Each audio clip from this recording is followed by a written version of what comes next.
Hi. So many people are more sedimentary than decades before because of computers and the internet. And so people are spending 7 to 8 hours a day in front of a computer. And so people ask me, what can I do at my desk?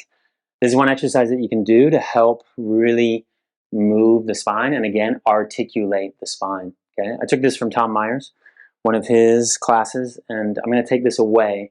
And actually, before I get into the exercise, if you do not have back support, maybe a small pillow like this size, please get one. Also, one thing that you need to be aware of is when you're sitting, make sure that your knees are below your acetabulum. That's just the fancy word for the hip joint, okay? And that your feet are always ahead of your knees. Because you're gonna get, when you get tired, you can do this, maybe you cross your leg, right?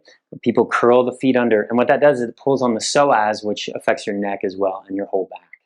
So you really want that stability of having the feet in front of the knees and the butt higher than the knees. If you have a chair that does not do that, add some pillows underneath or get a different chair. Ask your boss to do it, okay? So how are we going to articulate the spine? So watch. It's similar to the cat. I call this the sitting cat. I forgot what Tom calls it, okay?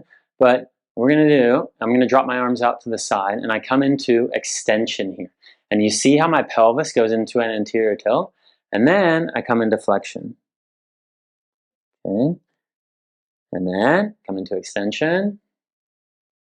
And then come into flexion. When I come into flexion, my pelvis goes into a posterior tilt. I create a little bit of flexion in my lower back. Okay? And my head's not overextending. Okay? Try to keep your head in a neutral position in relation to the neck and the thoracic spine. Okay? So flexion, extension. These are really easy to do at your desk. Okay? If you take, what I highly recommend is every 30 minutes, you're taking a break. And I'll show you some other exercises from the chair that you can do as well. But that's a simple, basic one that you can do. Okay?